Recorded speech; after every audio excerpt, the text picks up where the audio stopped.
Sud Radio, Osez entreprendre, Thomas Binet. Bonjour Thomas et bonjour Laurence. Bonne année. Meilleur vœu pour cette nouvelle année qui débute. Allez, au sommaire d'Osez entreprendre ce matin. On va commencer avec la saga de la semaine qui sera celle de l'U cette semaine. Et puis notre grand témoin, Monique Santeil, déléguée générale de l'Union des auto-entrepreneurs.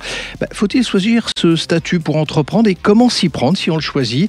Et puis l'importance du networking pour les entrepreneurs. Comment développer un réseau professionnel et utile et influent? Ça sera notre première chronique de l'année. Et voilà, allez, on commence avec la saga de la semaine, comme vous l'avez dit Thomas, en partenariat avec le magazine Entreprendre. On plonge dans l'histoire fascinante de la célèbre marque Lu. Comment tout a commencé pour cette entreprise, Thomas? Vous connaissez tous le Petit Beurre, mais l'histoire de Lu, c'est bien plus qu'un simple biscuit. Tout commence en 1846 à Nantes, avec Jean-Romain Lefebvre, un pâtissier venu de la Meuse. Il crée une petite pâtisserie rue Boileau, mais c'est son mariage en 1850 avec Pauline Isabelle Utile qui donne vraiment naissance à l'entreprise Lefebvre Utile. Lefebvre Utile. Alors comment cette petite pâtisserie va-t-elle devenir une entreprise industrielle? C'est en 1882 avec le fils Louis Lefebvre Utile qu'un véritable tournant se produit. Il rachète l'entreprise familiale et en 1886, il crée le célèbre Petit Beurre, un succès immédiat. C'est à cette époque d'ailleurs qu'il déplace l'usine sur les quais de la Loire et lance la production industrielle. Alors il faut rappeler que la forme de ce Petit Beurre, c'est pas du tout anodin, c'est ça. Non, c'est ça. La forme globale, Laurence, s'inspire des napperons sur lesquels on servait le thé auparavant, et ses dents et ses trous sont une allégorie au temps. Le Petit Beurre compte en effet 52 dents, ce qui représente les 52 semaines de l'année, et les 4 oreilles symbolisent les 4 saisons. Quant aux 24 points qui perforent le biscuit, ils évoquent les 24 heures de la journée. Vous voyez, rien n'est du hasard. Chouette, Bref, tout cela pour symboliser que ce biscuit peut se manger à n'importe quel moment. Voilà, un Petit Beurre qui devient très vite une icône. À quel moment d'ailleurs la marque Lu prend-elle vraiment son envol? Elle se transforme en véritable marque nationale à partir de 1887 avec la fondation officielle de la société Lu. Le logo et l'image de la marque commencent à se forger avec une attention particulière à l'esthétique et à la publicité. Louis Lefebvre Utile n'hésite pas à faire appel aux plus grands artistes de l'époque pour ses emballages. Voilà, puis au fil des années, Lu va continuer à évoluer jusqu'à aujourd'hui d'ailleurs. Oui, complètement. Et puis après plusieurs changements de main quand même, Lu fait partie aujourd'hui du groupe Mondelez International. Mais l'histoire de la marque, ancrée dans le patrimoine nantais, perdure. L'ancienne usine est devenue le lieu unique, un centre culturel emblématique, et le Petit Beurre, lui, reste un produit incontournable. Voilà pour cette belle histoire. Allez, on passe à votre témoin de la semaine, Thomas. Nous sommes avec Monique Santeil, déléguée générale de l'Union des auto-entrepreneurs, association créée en 2008. Bonjour et bienvenue. Bonjour et bonne année à tous. Et bonne année. Monique Santeil, on va parler dans un instant du statut de l'auto-entrepreneur et voir ensemble en quoi et comment c'est un choix réfléchi pour quelqu'un qui veut se lancer dans l'entrepreneuriat. Mais avant toute chose, c'est quoi d'abord l'Union des auto-entrepreneurs, pour laquelle vous êtes la déléguée générale, pour qu'on vous connaisse un peu mieux?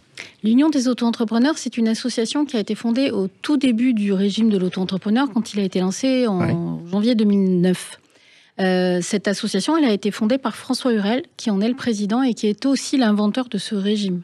D'accord. Puisqu'il faut savoir qu'en 2007-2008, il a remis au gouvernement de l'époque, à la demande de Christine Lagarde, un rapport en faveur d'une meilleure reconnaissance du travail indépendant. Alors on va s'intéresser, suite à ces précisions, au statut de l'auto-entrepreneur. Alors qu'est-ce qu'on appelle un auto-entrepreneur pour ceux qui connaissent de loin cette appellation?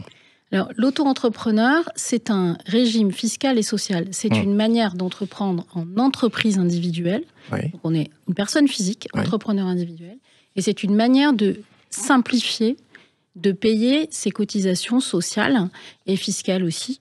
Mais c'est surtout une manière libérée, j'ai envie de dire, de créer son entreprise sans les complexités qui existaient et qui existent encore dans les autres statuts juridiques. Oui, parce que c'est vrai que c'est pas toujours simple de créer une entreprise style SARL, SAS, etc. Alors, on a les chiffres de 2023, on attend ceux de 2024. En 2023, il y a eu 1 051 476 entreprises créées, pour être précis. Il y en a quand même 60% qui sont des auto-entrepreneurs sur ce gros million.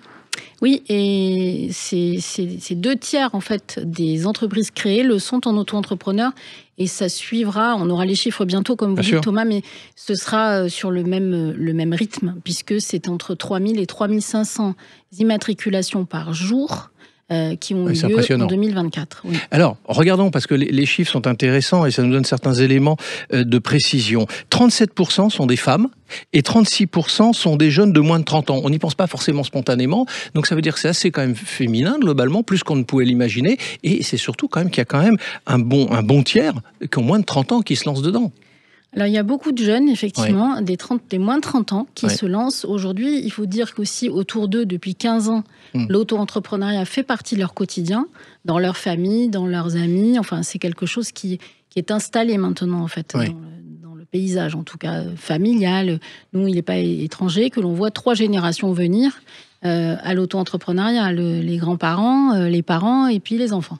Alors, Monique Santeil, fut une époque, au tout début, vous l'avez relevé dans vos propos initiaux, c'était souvent un statut de complément, on faisait ça en plus de son travail. Aujourd'hui, c'est plus tout à fait ça, en fait. C'est devenu un vrai choix, on fait que ça, entre guillemets. En fait, le choix, et notamment vous avez parlé de la féminisation de cet entrepreneuriat grâce à l'auto-entrepreneuriat. Aujourd'hui, on atteint la parité, en fait. Quasiment 50% sont auto-entrepreneurs, sont des femmes. Donc, en fait, ça s'est beaucoup féminisé, notamment encore plus après le Covid. Alors oui, c'est un choix d'une autre manière d'exercer son travail, d'une meilleure flexibilité. On le voit dans la dernière étude que l'on a publiée, notamment sur l'auto-entrepreneuriat et les femmes, dans le cadre de notre observatoire, qui est soutenu par la Fondation Leroy Mousquetaire, on étudie un petit peu, on analyse et on interroge ces publics d'auto-entrepreneurs. Et notamment chez les femmes, c'est un choix de flexibilité, de meilleure organisation de la vie pro et perso, et alors de travailler selon ses propres valeurs, de ne plus avoir de lien de subordination d'un employeur, et d'être libre de pouvoir porter ses initiatives, porter sa créativité, voir ce qui dans le monde peut être, dans la société, peut être résolu grâce à ses compétences, et ne pas hésiter à les mettre sur le marché. Alors ce que vous êtes en train de dire, c'est ce qui n'a pas de prix, c'est la liberté, mais ça peut avoir un coût en revanche. Je m'explique. Est-ce que les niveaux de protection sociaux pour les auto-entrepreneurs sont similaires, par exemple, à des salariés ? Alors depuis l'entrée dans le régime général il y a quelques années, aujourd'hui, quand on est auto-entrepreneur, on est couvert par le régime général de la sécurité sociale, déjà. Ensuite, il y a la protection sociale. Alors, il faut un peu connaître notre modèle social qui couvre tout le monde. La partie soins, tout ce qui est soins, santé, est équivalente à celle d'un salarié. Là où ça commence à devenir, où il faut encore faire des efforts, en tout cas d'amélioration, c'est sur, par exemple, les indemnités journalières et sur la retraite. Alors, sur les indemnités journalières, évidemment, c'est pas magique. Si on n'a pas de chiffre d'affaires, on n'a pas d'indemnité journalière.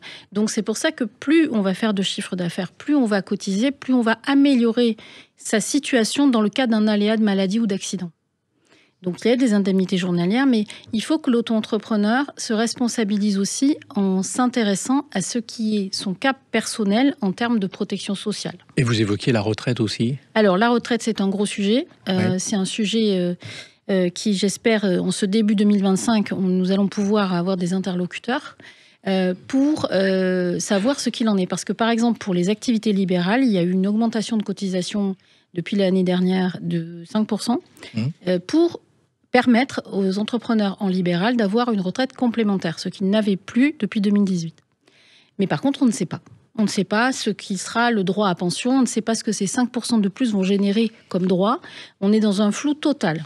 Donc là, il y a une nécessité vraiment des pouvoirs publics de maintenant donner des réalités, des simulateurs pour les indépendants. En général, même pas que pour les auto-entrepreneurs, mais pour les travailleurs indépendants, ils ont besoin, comme les salariés, d'avoir un simulateur de leur droit à retraite dans le futur. Ce que je retiens de notre échange de ce dimanche matin, c'est que c'est un statut qui donne une certaine flexibilité, moins de contraintes administratives et donc une grande liberté. Merci à vous. Je vous en prie. Merci beaucoup Monique Santeil. Je rappelle que vous êtes déléguée générale de l'Union des auto-entrepreneurs. Allez, on passe aux essentiels de l'entrepreneuriat. Bruno, le spécialiste des fournitures et de l'équipement pour les professionnels, présente Sud Radio, Osez entreprendre, les essentiels de l'entrepreneuriat. Alors Thomas, ce matin on parle d'un outil indispensable pour tout entrepreneur, le networking, en bon français. Absolument.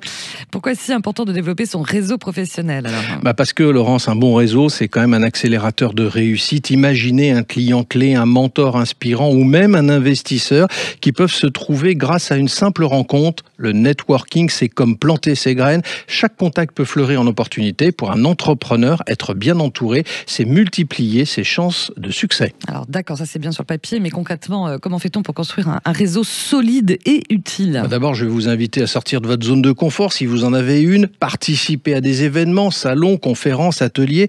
C'est l'endroit idéal pour croiser des personnes qui partagent ses et vos ambitions.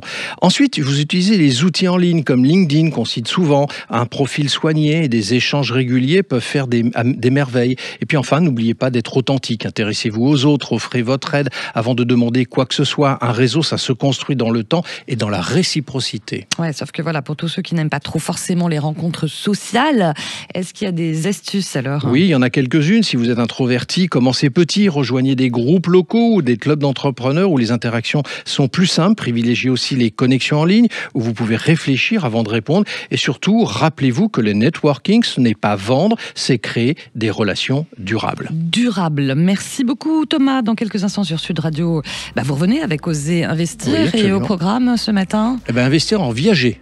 On va voir ça. On va voir ça. Merci. Allez, à suivre dans quelques instants sur Sud Radio. Et tout de suite.